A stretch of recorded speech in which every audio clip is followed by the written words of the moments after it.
After these things, Jesus went over the Sea of Galilee, which is the Sea of Tiberias. Then a great multitude followed him, because they saw his signs which he performed on those who were diseased. And Jesus went up on the mountain, and there he sat with his disciples. Now the Passover, a feast of the Jews, was near. Then Jesus lifted up his eyes, and seeing a great multitude coming toward him, he said to Philip, "Where shall we buy bread, that these may eat?" But this he said to test him, for he himself knew what he would do. 200 denarii worth of bread is not sufficient for them, that every one of them may have a little. One of his disciples, Andrew, Simon Peter's brother, said to him, "There is a lad here who has 5 barley loaves and 2 small fish, but what are they among so many?" "Make the people sit down." Now there was much grass in the place, so the men sat down, in number about 5,000. And Jesus took the loaves, and when he had given thanks, he distributed them to the disciples, and the disciples to those sitting down, and likewise of the fish as much as they wanted. So when they were filled, he said to his disciples, "Gather up the fragments that remain, so that nothing is lost." Therefore they gathered them up and filled 12 baskets with the fragments of the 5 barley loaves which were left over by those who had eaten. Then those men, when they had seen the sign that Jesus did, said, "This is truly the prophet who is to come into the world." Therefore, when Jesus perceived that they were about to come and take him by force to make him king, he departed again to the mountain by himself alone.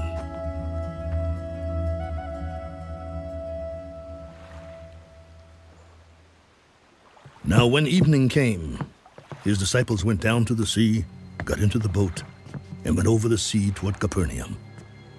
It was already dark, and Jesus had not come to them. Then the sea arose because a great wind was blowing. So when they had rowed about 3 or 4 miles, they saw Jesus walking on the sea and drawing near the boat, and they were afraid.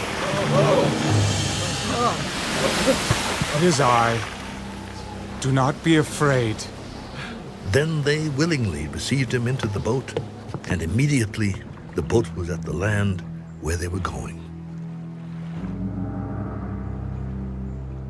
On the following day, when the people who were standing on the other side of the sea saw that there was no other boat there, except that one which his disciples had entered, and that Jesus had not entered the boat with his disciples, but his disciples had gone away alone. However, other boats came from Tiberias near the place where they ate bread, after the Lord had given thanks. When the people therefore saw that Jesus was not there, nor his disciples, they also got into boats and came to Capernaum, seeking Jesus. When they found him on the other side of the sea, they said to him, "Rabbi, when did you come here?" Most assuredly, I say to you, you seek me, not because you saw the signs, but because you ate of the loaves and were filled. Do not labor for the food which perishes, but for the food which endures to everlasting life, which the Son of Man will give you, because God the Father has set his seal on him. What shall we do that we may work the works of God? This is the work of God, that you believe in him whom he sent. What sign will you perform then, that we may see it and believe you? What work will you do? Our fathers ate the manna in the desert, as it is written, He gave them bread from heaven to eat. Most assuredly I say to you, Moses did not give you the bread from heaven, but my Father gives you the true bread from heaven. For the bread of God is he who comes down from heaven and gives life to the world. Lord, give us this bread always. I am the bread of life. He who comes to me shall never hunger, and he who believes in me shall never thirst. But I said to you that you have seen me, and yet do not believe. All that the Father gives me will come to me, and the one who comes to me I will by no means cast out. For I have come down from heaven, not to do my own will, but the will of him who sent me. This is the will of the Father who sent me, that of all he has given me, I should lose nothing, but should raise it up at the last day.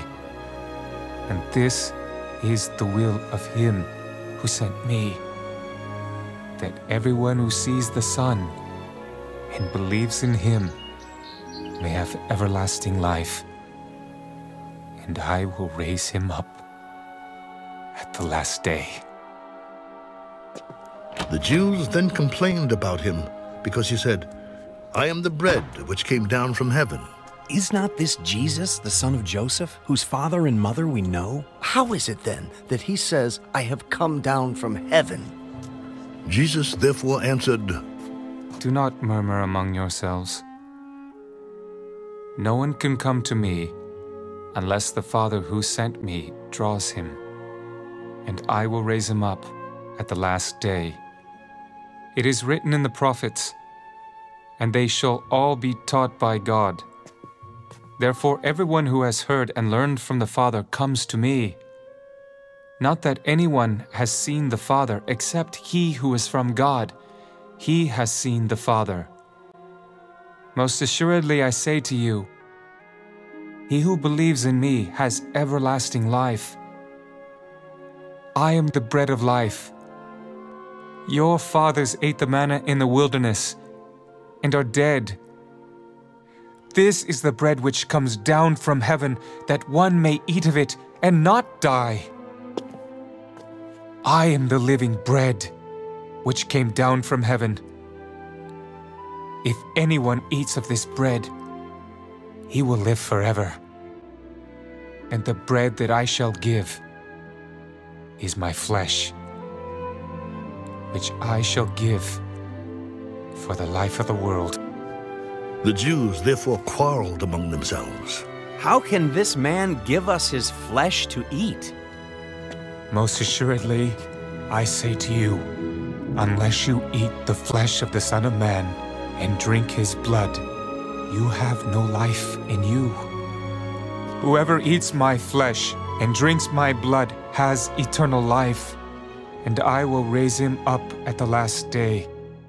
For my flesh is food indeed, and my blood is drink indeed. He who eats my flesh and drinks my blood abides in me, and I in him. As the living Father sent me, and I live because of the Father, so he who feeds on me will live because of me. This is the bread which came down from heaven, not as your fathers ate the manna and are dead. He who eats this bread will live forever. These things he said in the synagogue as he taught in Capernaum. Therefore many of his disciples, when they heard this, said, This is a hard saying. Who can understand it? When Jesus knew in himself that his disciples complained about this, he said to them, Does this offend you? What then if you should see the Son of Man ascend where he was before? It is the Spirit who gives life. The flesh profits nothing. The words that I speak to you are spirit, and they are life. But there are some of you who do not believe. For Jesus knew from the beginning who they were who did not believe and who would betray him. Therefore I have said to you that no one can come to me unless it has been granted to him by my Father. From that time, many of his disciples went back and walked with him no more. Then Jesus said to the 12, Do you also want to go away? But Simon Peter answered him, Lord, to whom shall we go? You have the words of eternal life. Also we have come to believe and know that you are the Christ, the Son of the living God. Did I not choose you, the 12, and one of you is the devil? He spoke of Judas Iscariot, the son of Simon, for it was he who would betray him, being one of the 12.